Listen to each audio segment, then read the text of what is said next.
I taught those kids lessons on product development and marketing, and they taught me what it was like growing up feeling targeted for your race, and what it's like having a family member in prison. I shared stories of my time in school, and they shared their hope that one day they would get to go to college too. For 5 years, I've had dinner with those students every month. One of them even threw Priscilla and me our first baby shower. And next year, they're going to college. Every one of them, first generation in their families.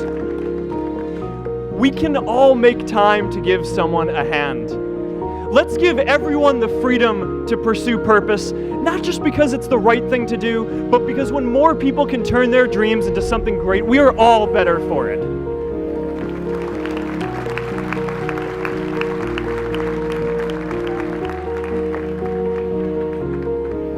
Purpose doesn't only come from work. The third way we can create a sense of purpose for everyone is by building community. And in our generation, when we say purpose for everyone, we mean everyone in the world. Now, quick show of hands. How many of you here are from another country? All right, now keep your hands up. How many of you are friends with one of these folks? Now we're talking. See, we have grown up connected.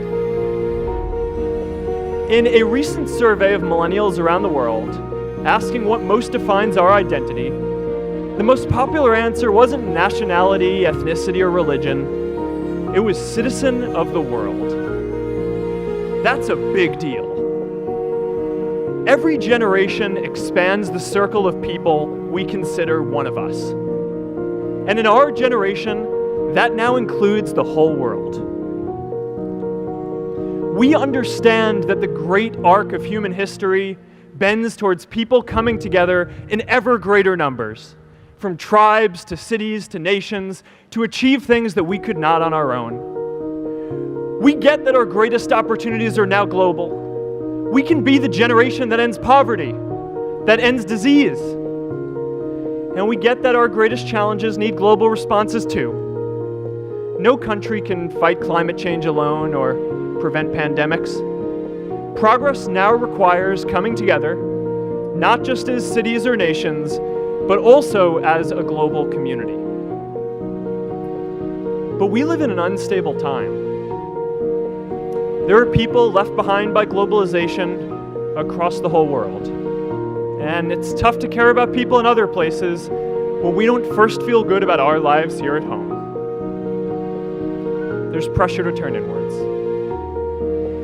This is the struggle of our time. The forces of freedom, openness, and global community against the forces of authoritarianism, isolationism, and nationalism.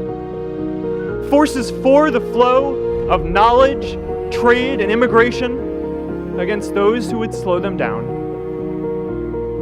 This is not a battle of nations. It is a battle of ideas. There are people in every country for more global connection, and there are good people against it. And this isn't going to be decided at the UN either.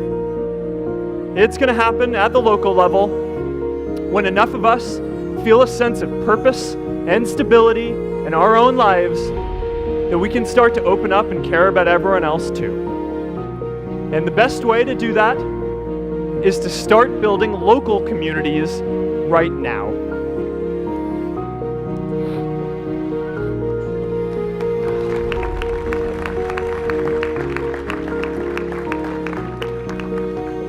We all get a lot of meaning from our communities. Who here's from Elliott House? How about Lowell? I know you guys found community because you literally live right on top of each other. And Mather?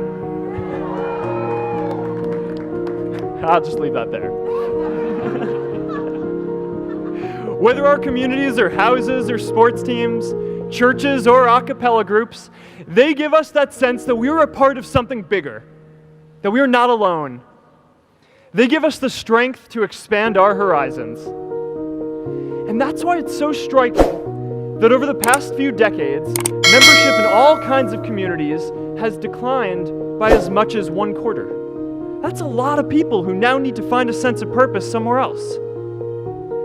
But I know that we can rebuild these communities and start new ones because many of you already are.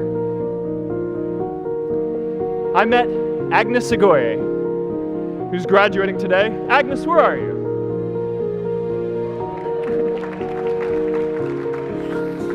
Agnes spent her childhood navigating conflict zones with human trafficking in Uganda, and now she's trained thousands of law enforcement officials to keep communities safe.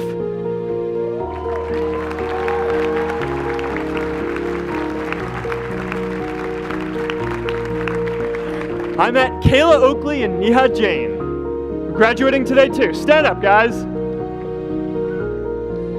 Kayla and Neha started a nonprofit that connects people suffering from chronic illnesses with people in their communities who are willing to help out.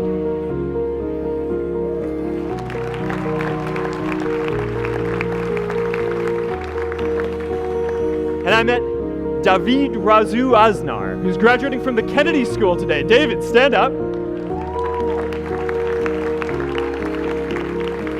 David is a former city councilor who fought to make Mexico City the first Latin American city to pass marriage equality, even before San Francisco.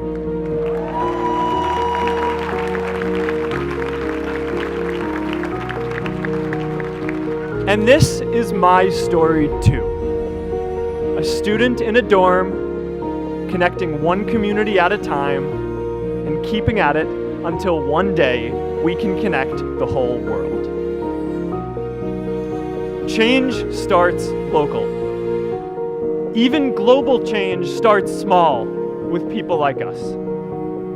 In our generation, the struggle of whether we connect more, whether we achieve our greatest opportunities, comes down to this: your ability to build communities and create a world where every single person has a sense of purpose.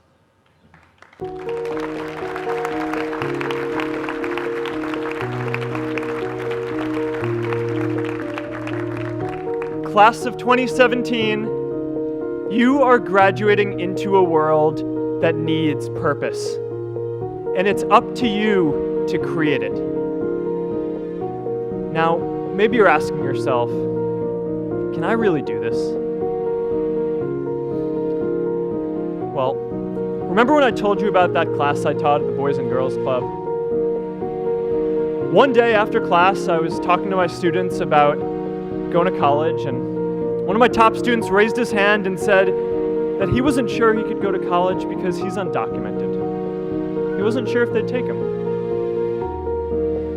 Last year, I took him out to breakfast for his birthday, and I wanted to get him a gift, so I asked him what he wanted, and he just started talking about struggles that he saw other students in his class facing, and finally said, I'd really just like a book on social justice.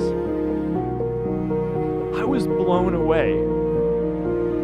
Here is a young guy who has every reason to be cynical. He wasn't sure if the country he calls home, the only one he's known, was going to deny him his dream of going to college. But he wasn't feeling sorry for himself. He wasn't even thinking of himself.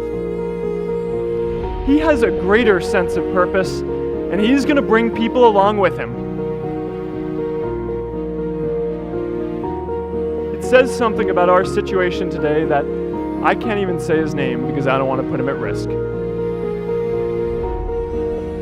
But if a high school senior who doesn't know what the future holds for him can do his part to move the world forward, then we owe it to the world to do our part too.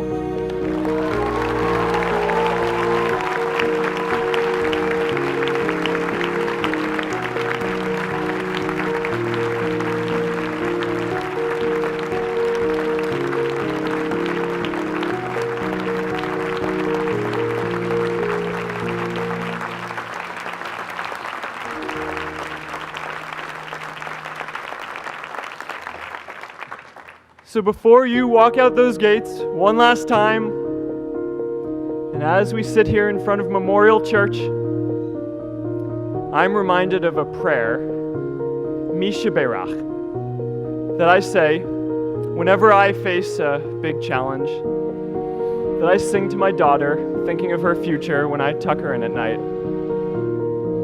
And it goes, "May the source of strength, who's blessed the ones before us, help us find the courage to make our lives a blessing." I hope you find the courage to make your life a blessing. Congratulations, class of 2017. Good luck out there.